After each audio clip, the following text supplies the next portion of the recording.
Good afternoon दोस्तों। स्वागत है आप सभी का एक बार फिर से LNIS के हिंदी यूट्यूब चैनल पर।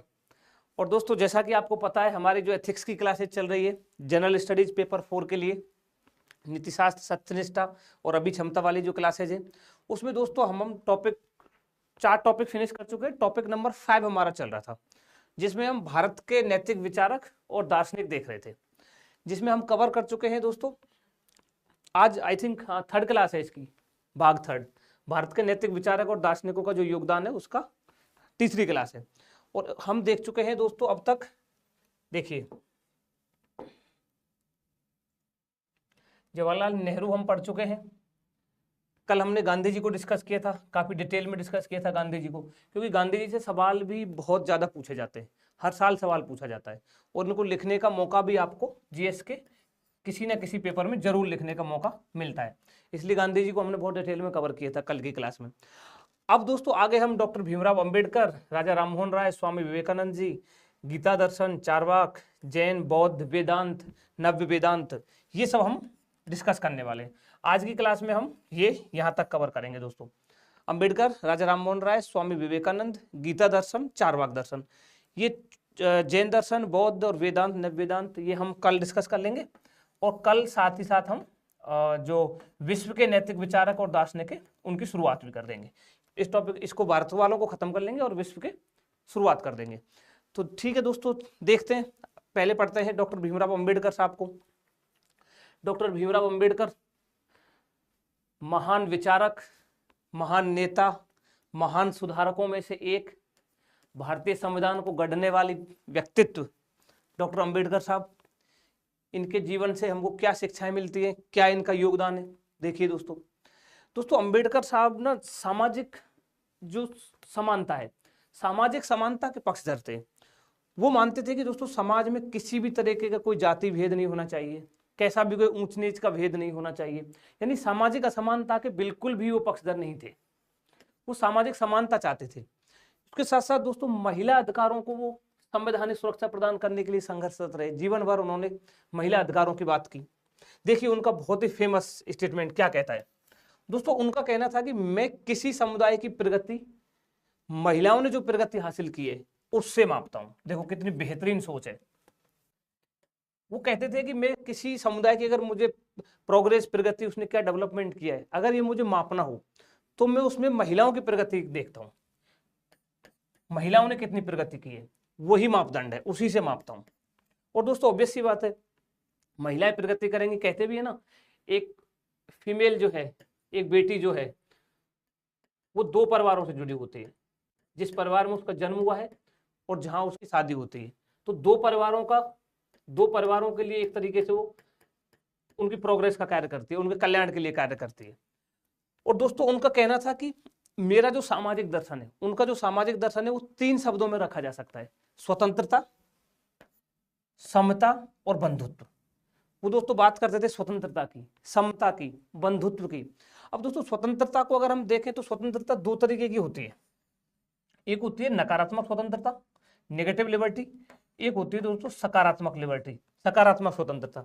अब माइनर सा डिफरेंस है। नकारात्मक स्वतंत्रता का मतलब है दोस्तों कि जितने भी बाह्य प्रतिबंध हैं, बाह्य प्रतिबंधों का अभाव, बाह्य नियंत्रणों का अभाव, यानी कि आपको स्वतंत्रता है, कोई भी आपके ऊपर बाह्य नियंत्रण अब नहीं है, वो होता है नकारात्मक स्वतंत्रता।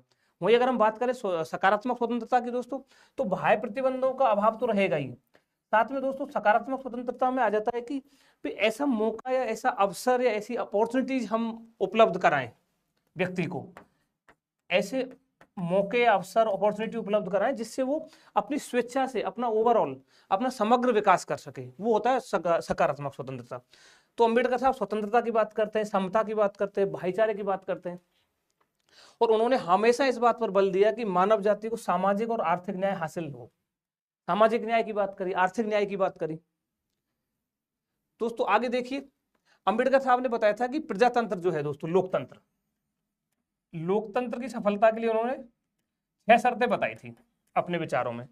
पहली शर्त उनकी थी कि समाज में स्पष्ट रूप से कोई असमानता ना हो। जैसा कि अभी हमने देखा, वो समानता के पक्षधर से, किसी भी तरीके की असमानता वो नहीं चाहते थे, चाहे वो आर्थिक हो चाहे सामाजिक हो। आर्थिक असमानता भी नहीं होनी चाहिए, सामाजिक असमानता भी नहीं होनी चाहिए, इसके वो पक्षधर थे। और दूसरा देखिए कितना बेहतरीन है, विपक्ष विद्यमान हो, विपक्ष की भूमिका के वर्णन कर रहे हैं। विपक्ष होना चाहिए लोकतंत्र की मजबूती के लिए, लोकतंत्र की सफलता के लिए। जैसे अभी इस बार जो आम चुनाव हुए हैं लोकसभा के, उसमें विपक्ष मजबूत है, इससे पहले वालों में विपक्ष मजबूत नहीं था। तो यानी विपक्ष अगर मजबूत होगा दोस्तों तो लोकतंत्र मजबूत होगा। विधि और प्रशासन में समानता होनी चाहिए। विधि कुछ कह रही है, प्रशासन में कुछ चल रहा है, ये सब नहीं होना चाहिए। संवैधानिक नैतिकता का पालन होना चाहिए, उन्होंने संवैधानिक नैतिकता के पालन की बात की। समाज में नैतिक व्यवस्था का संचालन होना चाहिए। सार्वजनिक अंतर्विवेक की उन्होंने बात करी। ये दोस्तों उन्होंने लोकतंत्र की सफलता के लिए कुछ शर्तें बताई थी। Good afternoon. आज कमेंट्स ना यार विजिबल नहीं है, आई थिंक कोई टेक्निकल इश्यू है, एक आध ही कमेंट दिख रहा है। कल भी टेक्निकल इश्यू था, कल भी नहीं दिख रहा था कमेंट। तो बट आप कमेंट करते रहिएगा, है ना, जो भी कोई क्वेरी हो कुछ हो। कई बार क्या होता है एक साथ रिफ्लेक्ट करते हैं सारे कमेंट्स, तो मैं वो पढ़ के क्वेरी जो भी होगी बताऊंगा। हाँ अभी कुछ दिखा है। Good afternoon everyone. अब दोस्तों डॉक्टर अंबेडकर साहब, अभी हमने डिस्कस किया वंचित वर्गों को बराबरी का अधिकार दिलाने के लिए संघर्षरत रहे। उनके अनुसार देखिए समाज सुधार बिना, वो क्या कह रहे हैं कि समाज सुधार के बिना सच्ची राष्ट्रीयता संभव नहीं है। अगर समाज सुधार नहीं होंगे तो राष्ट्रीयता यानी कि राष्ट्रवाद, राष्ट्र की भावना, देशभक्ति की भावना जो है वो संभव नहीं है। वे राजनीतिक अत्याचारों की तुलना में सामाजिक अत्याचारों को अधिक चिंतनीय मानते हैं। दोस्तों राजनीतिक अत्याचारों की तुलना में वो जो सामाजिक अत्याचार है यानी जाति भेद, लिंग भेद, ऊंच नीच का, उसको ज्यादा घातक मानते हैं, उसके लिए ज्यादा चिंतनीय है रेदर देन की पॉलिटिकल जो अत्याचार है। मान लीजिए कि वोट का अधिकार नहीं होना, वोट नहीं डालने देना, उन सब की बजाय वो मानते हैं कि सामाजिक जो अत्याचार है वो ज्यादा चिंता के विषय है। एच पर अंबेडकर जी, डॉक्टर अंबेडकर ने दोस्तों शिक्षा को ही मतलब पहली इकाई माना था। उनका मानना था कि शिक्षा से ही कोई समाज में इतना बदलाव या इतने क्रांतिकारी परिवर्तन आ सकते जो और किसी माध्यम से नहीं आ सकते। उनका देखो उन्होंने त्रिसूत्री समता रूपी समाज की स्थापना के लिए त्रिसूत्र के रूप में त्रिसूत्र दिया था। 3 बातें कही थी उन्होंने। क्या क्या कही थी? शिक्षित हो, देखिए बहुत बढ़िया, शिक्षित हो, संघर्ष करो, संगठित हो, ये त्रिसूत्र दिया था उन्होंने। शिक्षा प्राप्त करो, संघर्ष करो और संगठित हो, यूनिटी, ये उनका त्रिसूत्र था दोस्तों। समाज को प्रगति पर लाने के लिए, समाज में प्रगति के लिए, समता रूपी समाज की स्थापना के लिए, ये उनका त्रिसूत्र था। अब अंबेडकर के बाद दोस्तों हमने जैसे गांधी जी को डिस्कस किया था, तो गांधी जी में और अंबेडकर के विचारों में कुछ अंतर थे। तो क्या क्या उनके विचारों में अंतर थे उसको हम थोड़ा सा यहाँ पर समझ लेते हैं। इस पर एक बार सवाल भी पूछा है, हम ओवरऑल अंतर जो उनका रहा है वर्ण व्यवस्था संबंधी विचारों पर उनका क्या विचार थे, गांधी जी क्या कहते थे, अंबेडकर जी क्या कहते थे, गांधी जी क्या कहते थे, ये हम थोड़ा डिस्कस कर लेते हैं। ठीक है। अंबेडकर, अब देखिए कल हमने देखा था कि दोस्तों गांधी जी जो है वो वर्ण व्यवस्था के प्रबल समर्थक थे। गांधी जी वर्ण व्यवस्था के प्रबल समर्थक थे, इसलिए वो चाहते थे कि वर्ण व्यवस्था समाज के लिए उपयोगी है, वर्ण व्यवस्था समाज में रहनी चाहिए। ऐसा क्यों था? कल हमने समझा था क्योंकि इससे श्रम विभाजन और विशेषीकरण को बढ़ावा मिलता है। जो परंपरागत जो व्यवसाय है उनमें फिनिशिंग आती है, निखार आता है और अच्छे हो जाते हैं, ऐसा मानते हैं गांधी जी। और कल हमने देखा था कि इसके माध्यम से बेरोजगारी जैसी समस्याएं भी नहीं पनपेंगी अगर अपने परंपरागत व्यवसाय को व्यक्ति अपना लेगा तो। वही दोस्तों अंबेडकर जी का इस पर मानना था कि वर्ण व्यवस्था के वो कट्टर आलोचक थे और वो इसको पूर्ण उन्मूलन चाहते थे। वो चाहते थे कि वर्ण व्यवस्था का पूर्णतः उन्मूलन हो, वर्ण व्यवस्था रहे ही नहीं। हाँ अभी कमेंट्स विजिबल है। प्रतिमा, डॉक्टर फिलोसफर, विराज, बीकेआईडी, हाँ ठीक है। दोस्तों गांधी जी वर्ण व्यवस्था के प्रबल समर्थक थे और अंबेडकर साहब उसके कट्टर आलोचक थे। गांधी जी चाहते थे वर्ण व्यवस्था रहे, अंबेडकर साहब चाहते थे वर्ण व्यवस्था का पूरी तरह उन्मूलन हो, वर्ण व्यवस्था ना रहे। ये मानते थे अंबेडकर साहब की वर्ण व्यवस्था पूरी तरह अवैज्ञानिक है, अमानवीय है, अलोकतांत्रिक है, अनैतिक है, अन्यायपूर्ण है, शोषणकारी सामाजिक योजना है। ये अंबेडकर का ऐसा मानना था कि वर्ण व्यवस्था पूरी तरह खराब है। अंबेडकर साहब मानते थे कि जो छुआछूत है ना, जो अस्पृश्यता है, छुआछूत का भेदभाव होता था, वो वर्ण व्यवस्था का अनिवार्य परिणाम है। यानी उनका यह मानना था कि अगर वर्ण व्यवस्था है ना तो वो वर्ण व्यवस्था की वजह से ही समाज में छुआछूत, ऊंच नीच का भेदभाव, जातिवाद, ये सब है, ऐसा उनका मानना था। वही गांधी जी कहते थे कि नहीं, छुआछूत जो है, अस्पृश्यता जो है, छुआछूत का वर्ण व्यवस्था से डायरेक्टली कोई संबंध नहीं है, सीधा संबंध नहीं है।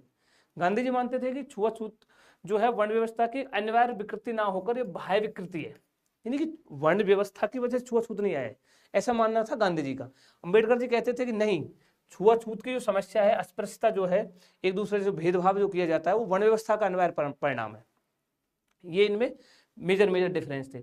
वही दोस्तों गांधी कहते थे कि भाई छुआछूत को अगर दूर करना है ना, अगर अस्पृश्यता जो है समाज में, जो अनटचेबिलिटी है, अगर उसको दूर करना है, तो गांधी का मानना था कि उसके लिए वर्ण व्यवस्था को समाप्त करने की जरूरत नहीं है, वर्ण व्यवस्था को नहीं समाप्त करना, उसके लिए कुछ और रचनात्मक सुधार की आवश्यकता है, कुछ और रचनात्मक सुधार कीजिए जिसके माध्यम से वर्ण व्यवस्था बनी रहनी चाहिए और छुआछूत का उन्मूलन हो सके। वही अंबेडकर साहब क्या कहते थे, अंबेडकर साहब कहते थे कि अगर आपको छुआछूत को मिटाना है, अस्पृश्यता को मिटाना है, अनटचेबिलिटी को मिटाना है, समाज में जो जाति भेद, लिंग भेद, जितने भी भेद है, अगर ऊंच नीच का जो भेद है, इनको अगर मिटाना है, तो उनका मानना था कि उसके लिए वर्ण व्यवस्था का उन्मूलन आवश्यक है, वर्ण व्यवस्था को मिटा दीजिए, अपने आप मिट जाएंगे, ऐसा उनका मानना था। दूसरा देखिए दोस्तों, गांधी जी मानते थे कि जो हिंदू सवर्ण है, सवर्ण हिंदुओं का जो अछूतों के प्रति जो भेदभाव है, जो वंचित वर्गों के प्रति जो भेदभाव है, इस भेदभाव को गांधी जी मानते थे कि इस भेदभाव के लिए वर्ण व्यवस्था को समाप्त करने की आवश्यकता नहीं है, इसके लिए आवश्यकता है कि जो सवर्ण हिंदू हैं उनके एटीट्यूड में चेंज किया जाए, उनके दृष्टिकोण को बदला जाए, उनकी मनोवृत्ति में परिवर्तन किया जाए, जिसके माध्यम से उनका भेदभाव दूर हो सके। वहीं अंबेडकर साहब मानते थे कि हिंदू धर्म के अंतर्गत अछूतों का उद्धार हो ही नहीं सकता। जो उस समय जो वंचित वर्ग था, जो अछूत वर्ग था, अंबेडकर साहब मानते थे कि हिंदू धर्म के अंतर्गत जब तक ये रहेंगे ना, तो उनका उद्धार ही नहीं हो सकता। गांधी जी मानते थे कि हिंदू सवर्णों की अगर मनोवृत्ति में परिवर्तन करें तो उसमें सुधार आ सकता है। इसलिए गांधी जी कहते थे कि इसलिए धर्म परिवर्तन की आवश्यकता नहीं है, हिंदू धर्म में रहकर ही ये सुधार किए जाए। अंबेडकर साहब कहते थे कि नहीं, हिंदू धर्म में तो अछूतों का उद्धार हो ही नहीं सकता, इसलिए धर्मांतरण किए जाए, धर्म को बदल सकते हैं। इसलिए दोस्तों अंबेडकर साहब ने बौद्ध धर्म अपना लिया था अपने जीवन के अंतिम वर्षों में। बौद्ध धर्म अंबेडकर साहब ने अपना लिया था, वो बौद्ध अनुयायी हो गए थे। फिर दोस्तों गांधी कहते हैं कि जो हमारे धर्मशास्त्र है, हिंदुओं के जो धर्मशास्त्र है, हिंदू धर्मशास्त्र अस्पृश्यता का समर्थन नहीं करते हैं। गांधी जी का ये मानना था कि कहीं भी नहीं लिखा हुआ है हमारे किसी भी धर्मशास्त्र में कि छुआछूत होनी चाहिए, या फिर जो सॉरी सेकेंड,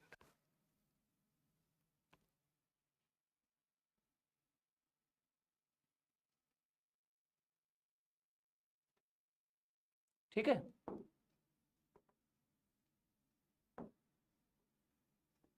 अभी ठीक है।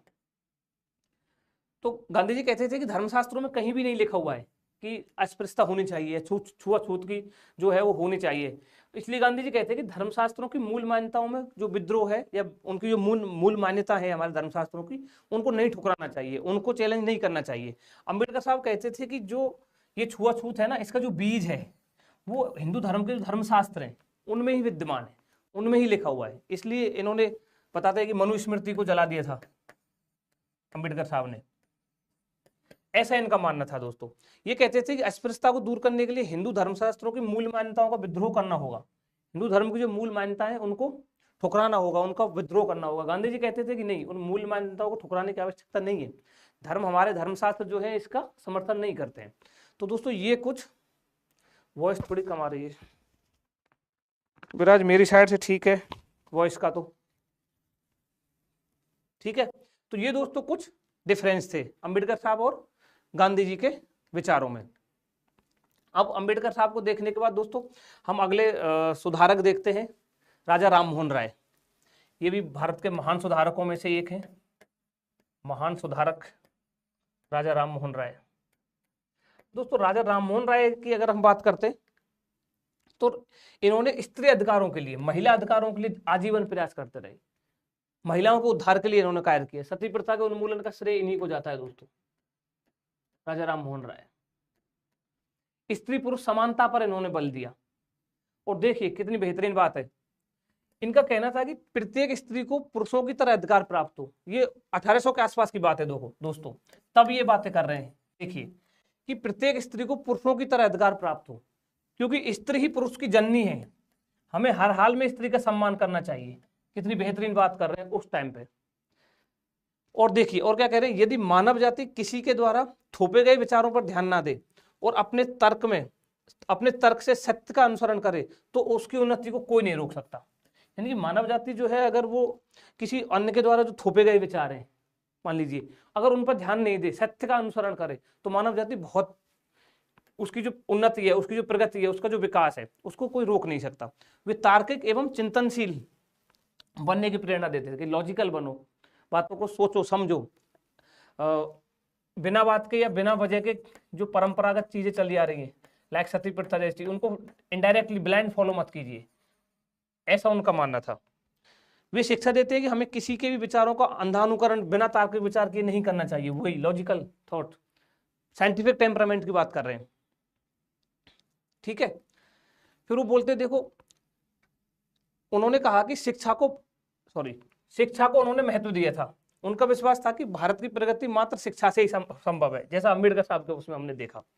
वे शिक्षा द्वारा सर्वांगीण विकास करने की प्रेरणा देते हैं। राजा राममोहन राय का व्यक्ति की वही स्वतंत्रता, स्वायत्तता, समानता, न्याय, इन सब में दृढ़ विश्वास था। नागरिक अधिकारों की बात करी, प्रेस की स्वतंत्रता की उन्होंने बात करी, अभिव्यक्ति की आजादी के लिए उन्होंने बात करी, उस समय बात कर रहे थे ये सब। भारतीय जनमानस को जागरूक करने के लिए उन्होंने प्रयास किए। ये सब दोस्तों राजा राममोहन राय जी के जीवन से मिलने वाली शिक्षाएं।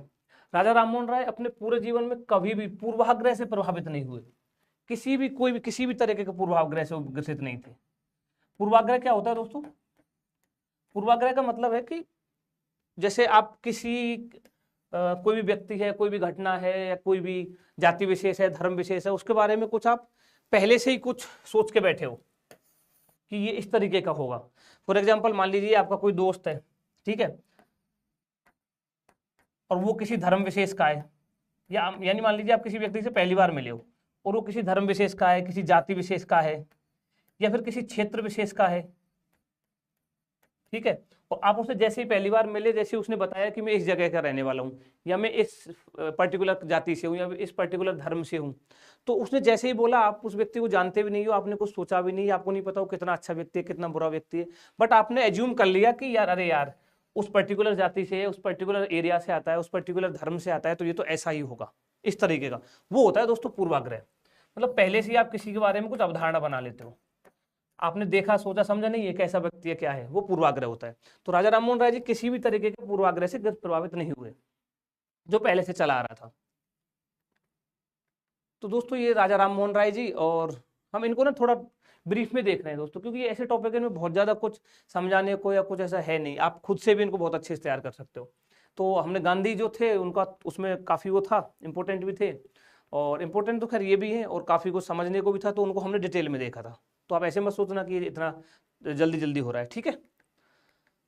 अगला देखते हैं दोस्तों, स्वामी विवेकानंद जी, विचारक, सुधारक भी कह सकते हैं। स्वामी विवेकानंद जी के बारे में दोस्तों, जब इनका काल चल रहा था तो उस समय क्या, हम गुलाम थे, ठीक है, भारतीय गुलामी का काल था, अंग्रेजों का शासन चल रहा था, औपनिवेशिक शासन था भारत में दोस्तों इनके साथ टाइम पे। तो दोस्तों उस टाइम क्या हो गया था, अंग्रेजों ने कुछ इस तरीके का भय या इस तरीके का वातावरण, एनवायरनमेंट क्रिएट कर दिया था। Good afternoon. इस तरीके का भय या इस तरीके का एनवायरनमेंट क्रिएट कर दिया था उन्होंने भारतीय जनमानस में, कि भारतीय जनमानस जो है वो उनमें हीनता की भावना आ गई थी, वो बेड़ियों से जकड़ गए थे, मतलब मानसिक बेड़ियों से। उनको लगने लगा था कि यार अंग्रेज इतने अच्छे हैं, पश्चिम मतलब यानी पाश्चात्य, वेस्टर्न से आते थे, यानी पाश्चात्य संस्कृति इतनी अच्छी है और हम लोग कुछ भी नहीं है, ऐसी भावना आ गई थी इनके टाइम पे। तो दोस्तों उस भावना को दोबारा से भारतीयों का आत्मसम्मान और आत्मगौरव को वापस जो जागृत किया, उसमें दोस्तों विवेकानंद जी का बहुत ही महत्वपूर्ण योगदान रहा।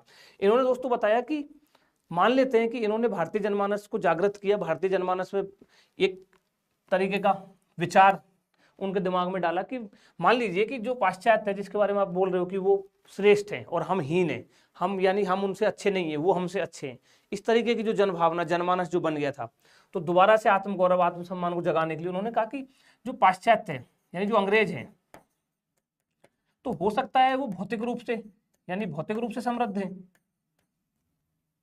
भौतिक सारे भौतिक संसाधन है उनके पास, धन संपदा सब है, वो हमारे पास नहीं है, ठीक है, लेकिन हम आध्यात्मिक रूप से संपन्न हैं। तो उन्होंने कहा था कि अगर पाश्चात्य वाले हमसे एक्सचेंज करना चाहें तो वो हमारी भौतिक रूप में मदद कर सकते हैं और हम उनकी आध्यात्मिक रूप से मदद कर सकते हैं। इस तरीके का उन्होंने विचार दिया था दोस्तों। देखो आगे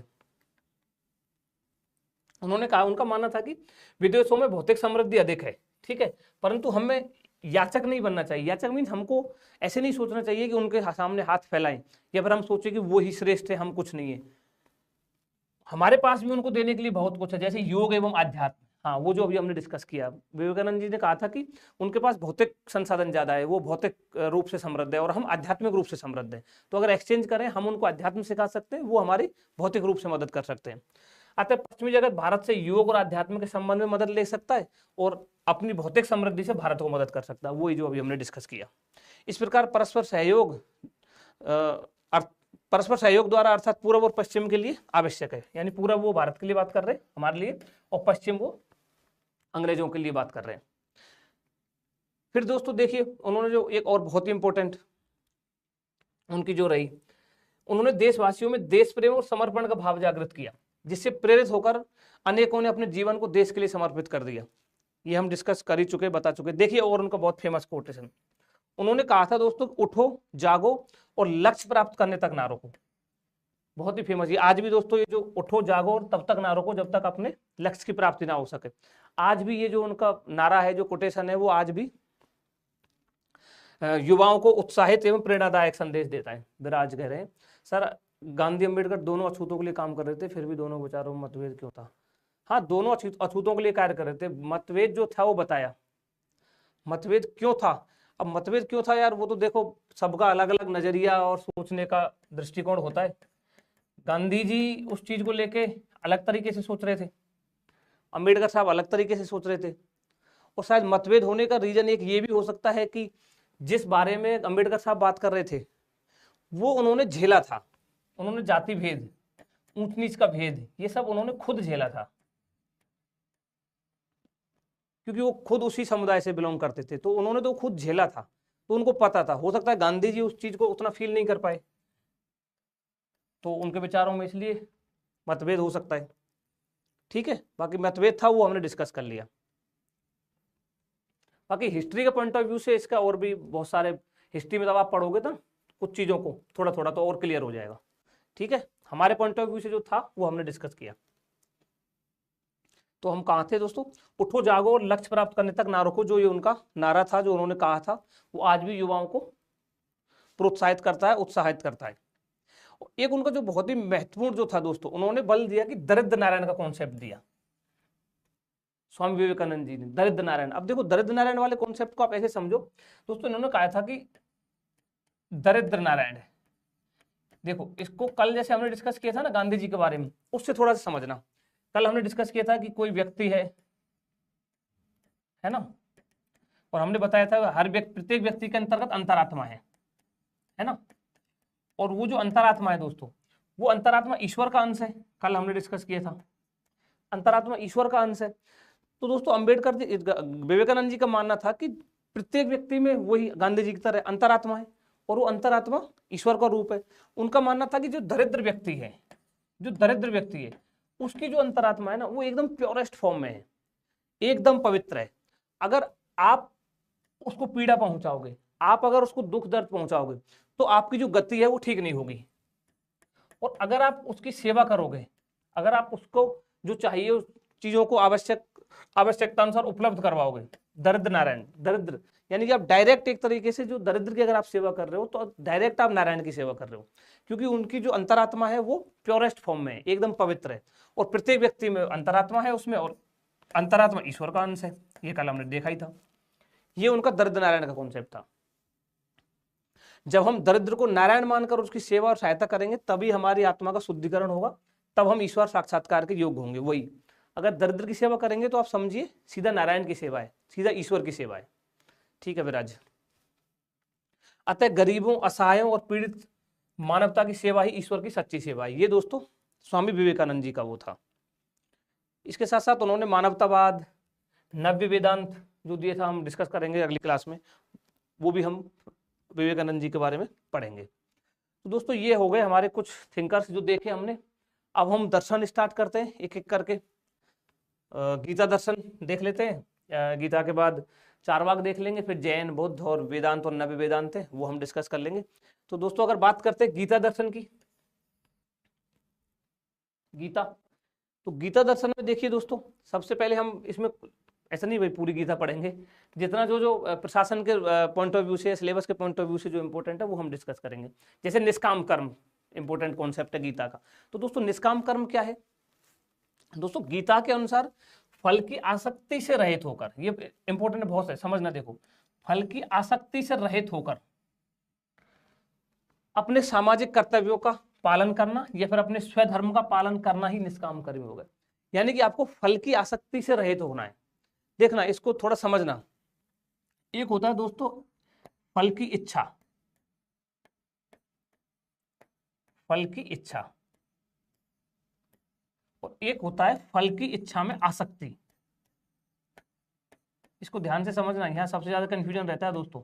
लोग कहते हैं कि गीता कहती है फल की इच्छा मत करो, ऐसा नहीं कहती गीता कि फल की इच्छा मत करो। फल की इच्छा एक होती है फल की इच्छा, एक होती है फल की इच्छा में आसक्ति।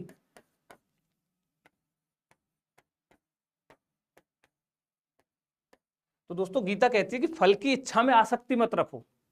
फल की इच्छा के लिए मना नहीं करती है। फॉर एग्जाम्पल आप मान लीजिए आईएएस की तैयारी कर रहे हो, तो फल की इच्छा तो आपकी है ही ना, आईएएस बनो। बट इसका मतलब ये नहीं है कि आप फल की जो इच्छा की जो आसक्ति है मतलब उसी में आसक्त हो जाओ। मीन्स अगर आप आसक्त रहोगे ना उसमें, गीता ये कहती है अगर आप उसमें आसक्त रहोगे तो जो आईएएस बनने के लिए जो आपका कर्म है वो कर्म प्रभावित होगा, उस कर्म को आप ठीक से नहीं कर पाओगे। तो फल की इच्छा तो रखो, लेकिन फल की इच्छा में आसक्ति मत रखो। वही फल की आसक्ति से रहित होकर, कर्म फल की आसक्ति से रहित होकर। ठीक है, ये थोड़ा समझ लीजिएगा। वो तो अपने सामाजिक कर्तव्यों, स्वधर्म का पालन करना ही निष्काम कर्मयोग है। कर्मयोग में मुख्यतः आत्मसमर्पण का भाग निहित होता है। बट आपको पता होना चाहिए बस कि निष्काम कर्मयोग क्या है। अब निष्काम कर्मयोग में बात करें तो दोस्तों ये 3-4 चीजें आती हैं, 4 चीजें आती हैं निष्काम कर्मयोग में। एक आता है समत्व योग। अब समत्व योग क्या है गीता में? दोस्तों समत्व योग बताया गया है कि सुख दुख,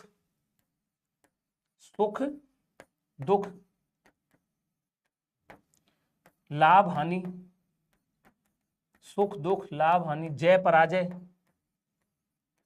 इनसे विचलित हुए बिना आप अपने कार्य या कर्मों का संपादन करते रहिए। वो आपका समत्व योग है। वही स्वधर्म की अवधारणा गीता में, ये भी निष्काम कर्म के अंतर्गत है। स्वधर्म, अब दोस्तों स्वधर्म में देखिए, यानी आपका जो धर्म है उसका आप पालन कीजिए। अब जैसे परिवार में अगर बात करें तो आपका, अगर आप पिता हैं तो पिता का धर्म निभाइए, पुत्र है तो पुत्र का धर्म निभाइए, पति है तो पति का धर्म निभाइए, पत्नी है तो पत्नी का धर्म निभाइए। ठीक है, भाई है तो अपने भाई का धर्म निभाइए। ये स्वधर्म की अवधारणा है। वही अगर मान लीजिए प्रशासन में इसकी बात करें, आप प्रशासनिक अधिकारी हैं तो आप अपना धर्म निभाइए। आपका क्या धर्म है? आपका धर्म बनता है जनता की सेवा करना, जनता का कल्याण करना। जो विकास कार्यक्रम है आपके जिले में, जो आप डीएम लगे हुए हैं तो आप उसका आपका क्या धर्म बनता है? जो विकासात्मक जो गतिविधियां हैं उनको संपादित कीजिए ठीक से अपने जिले में। अगर आप एसपी लगे हुए हैं तो आपका क्या कार्य है? आपके जिले में लॉ एंड ऑर्डर मेंटेन होना चाहिए। मोक्ष, अरे मोक्ष विराज अलग चीज, अलग कॉन्सेप्ट है। मोक्ष की यहाँ फिलोसफी में पढ़ते हैं, यहाँ आवश्यकता नहीं है। ठीक है, मतलब हर तरीके के बंधन से, हर तरीके के सुख दुख, जीवन मरण से मतलब मुक्ति मोक्ष है, वो फिलोसफी का कॉन्सेप्ट है, हम डिस्कस नहीं करेंगे यहाँ पर। तो हम देख रहे थे निष्काम कर्मयोग के 4 जो वो हैं। समत्व योग देखा, सुख दुख, लाभ हानि, जय पराजय, इनसे विचलित ना हो अगर ये उसके जीवन में आते हैं तो। स्वधर्म, अगर परिवार में बात करें तो पिता का धर्म, पुत्र धर्म, पत्नी धर्म, जो भी आपके धर्म है वो आप निभाइए। प्रशासन में बात करें तो आप डीएम है तो आप जनता के प्रति आपका धर्म है कि आप जनता की सेवा करें, विकासात्मक गतिविधियों का संपादन ठीक से करें। एसपी है तो लॉ एंड ऑर्डर आपका मेंटेन रहना चाहिए, यानी आपका जो स्वधर्म है, आपका जो धर्म है उसका आप पालन कीजिए। लोक संग्रह की भावना, लोक संग्रह की भावना दोस्तों कहती है जन कल्याण के लिए कार्य कीजिए, जन कल्याण के लिए कार्य कीजिए। अगला आ जाता है स्थित प्रज्ञ। अब स्थित प्रज्ञ क्या है दोस्तों? जो व्यक्ति राग द्वेष मोह एवं कर्म, मोह राग द्वेष मोह कर्म फलासक्ति यानी कर्म के फल में आसक्ति से रहित होकर निष्काम भाव से अपनी बुद्धि को शांत चित्त, एकदम कूल माइंड, शांत चित्त बनाए रख, इंद्रियों को अपने वश में कर एवं अहंकार रहित होकर परम शांति को प्राप्त करता है, वह स्थित प्रज्ञ है, एज पर गीता। यानी गीता क्या कह रही है दोस्तों कि जिस व्यक्ति को कोई राग द्वेष मोह नहीं है, कर्म में फलासक्ति नहीं है और निष्काम भाव से अपनी बुद्धि को शांत रखते हुए वो अपने कर्मों का पालन कर रहा है, अपने स्वधर्म का पालन कर रहा है, अपनी इंद्रियों को वश में करते हुए अहंकार रहित होकर, वही स्थित प्रज्ञ है। अब स्थित प्रज्ञ जो व्यक्ति होता है ना दोस्तों, वो निष्पक्ष रहेगा, ठीक है, सत्यनिष्ठ रहेगा, संवेगों को नियंत्रण रखते हुए कर्तव्य पालन करने वाला होगा, धैर्यवान होगा, सहिष्णु होगा। ये सब उसके कुछ लक्षण बताए गए हैं स्थित प्रज्ञ के। अब दोस्तों बात करें कि गीता दर्शन की शासन प्रशासन में क्या भूमिका है। देखिए गीता फिलोसफी पढ़ रहे हैं तो इसका शासन प्रशासन में क्या इसका रोल है।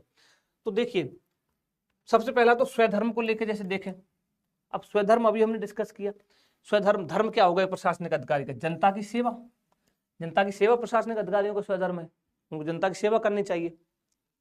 और इसके हिसाब से देखें दोस्तों स्वधर्म के हिसाब से तो जो प्रशासनिक अधिकारी है वो लोक ऋणी है, जनता का ऋणी है।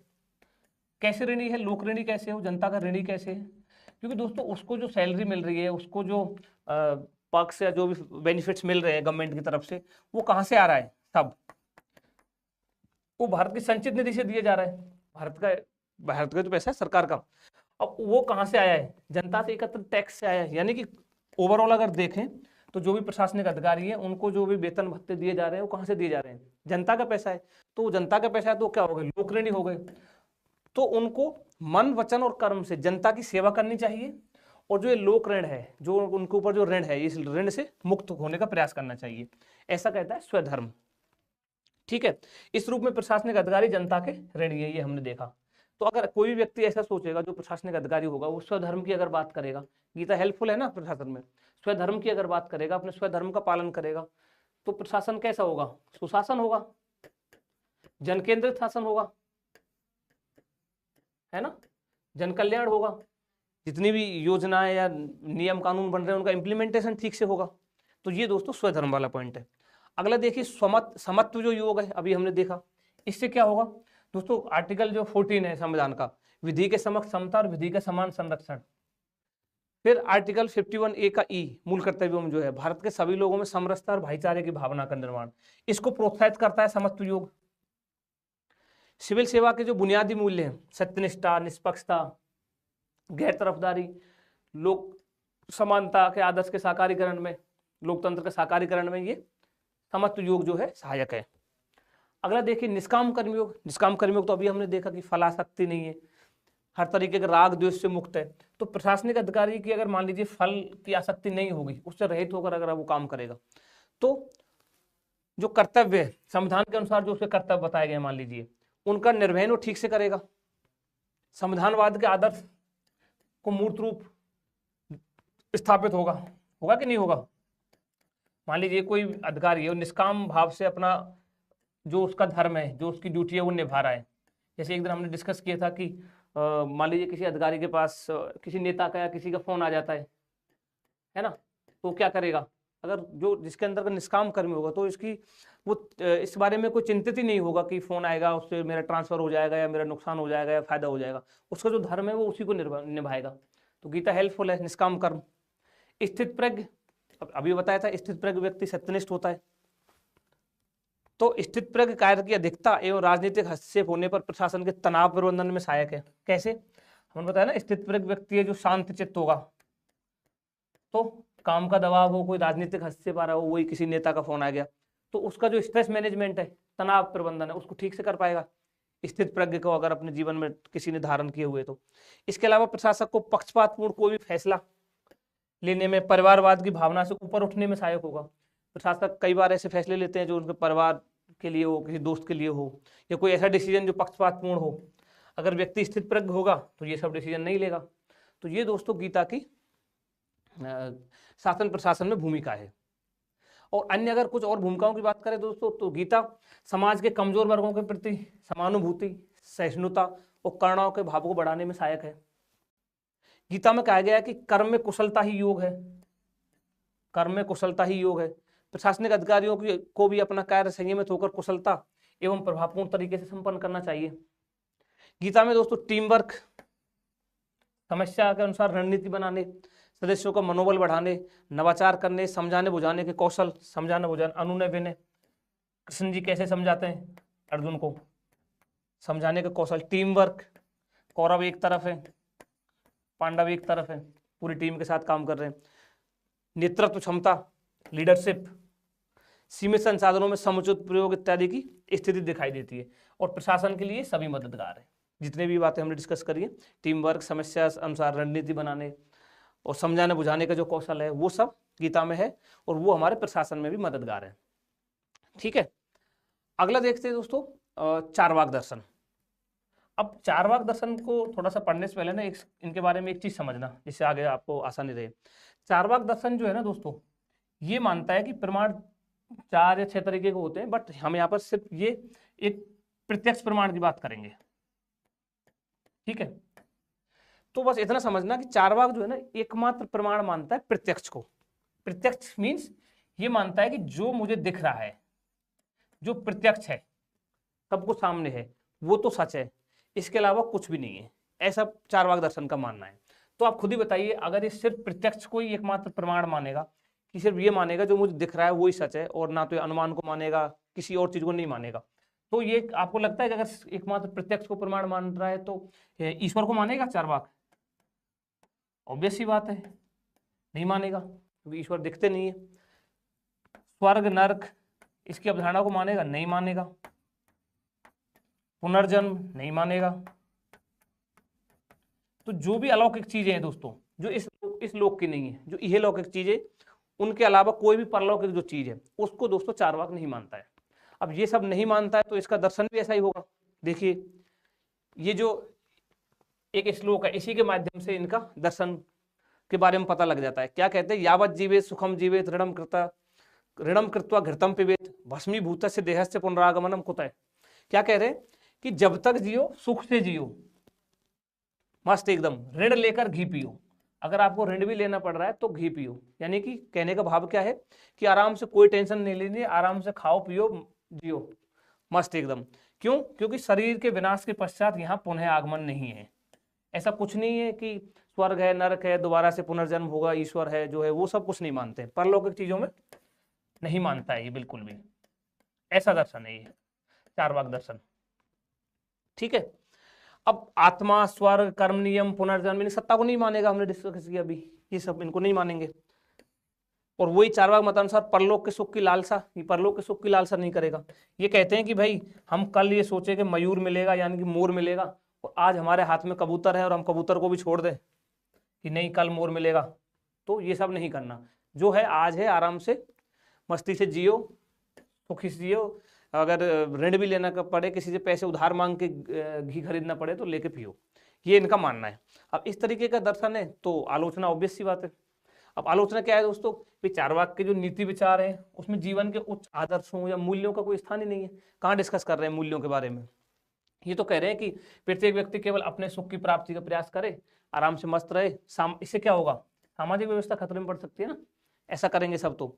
फिर भौतिकतावाद को बढ़ावा मिलेगा। अब भौतिकतावाद को बढ़ावा मिलेगा तो उपभोक्तावादी संस्कृति बढ़ेगी। ठीक है, जो कि पर्यावरणीय दृष्टिकोण से भी अनुकूल नहीं है। कह रहे हैं ना कि जो करना करो, इसी अगला कोई पुनर्जन्म नहीं है, आगे कुछ नहीं है, ये नहीं, तो फिर ये पर्यावरण के भी अपोजिट जा रहा है। फिर ये दोस्तों निकृष्ट सुखवादी है। हमने सुखवाद के बारे में आगे भी डिस्कस करेंगे। निकृष्ट सुखवादी में केवल शारीरिक सुख को वरीयता देता है सिर्फ, और मानसिक सुख की कोई बात ही नहीं करता, सिर्फ काम को वरीयता देता है। लेकिन फिर भी इसकी प्रासंगिकता है, फिर भी इसने कुछ हेल्प की। क्या चारवाक दर्शन की क्या प्रासंगिकता है दोस्तों? दोस्तों इसने जो कल्पना लोक है, कल्पना लोक मीन्स जो हम सोच रहे हैं, यानी सारे धर्मों में जो वर्णन किया गया है स्वर्ग नरक का, इसने आम जनता को उससे ध्यान हटाकर इस जगत में सक्रिय होने की बात की। यानी कि इस जगत में सक्रिय रहिए ना, आप आगे क्या है पीछे क्या है वो सब मत डिस्कस कीजिए, ऊपर क्या है ये नहीं है। यानी कि कल्पना लोक से इस आम जनता को इस जगत में सक्रिय होने की इसने बात करी। लोक संदर्भों में प्रचलित दोस्तों कि जब तक सांस है तब तक आस है, जान है तो जहान है, ये जो इत्यादि के वाक्य है ना, इस संदर्भ में भी चारवाक मत का समर्थन करते हैं। ये सब ये तो कह रहे हैं कि जान है तो जहान है, जब तक सांस है तब तक आस है, ये सब क्या कह रहे हैं, चारवाक की तरफ ही तो है।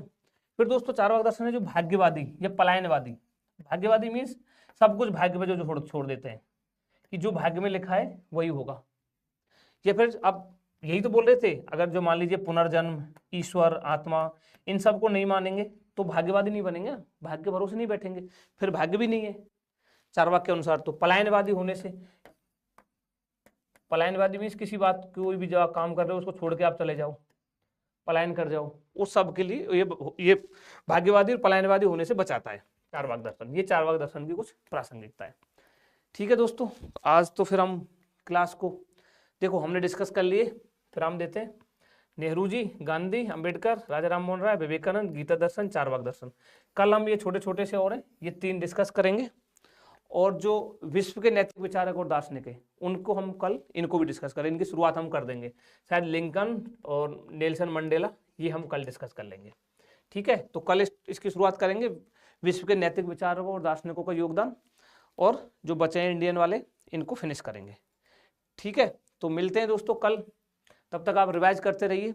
Stay healthy, stay happy, thank you.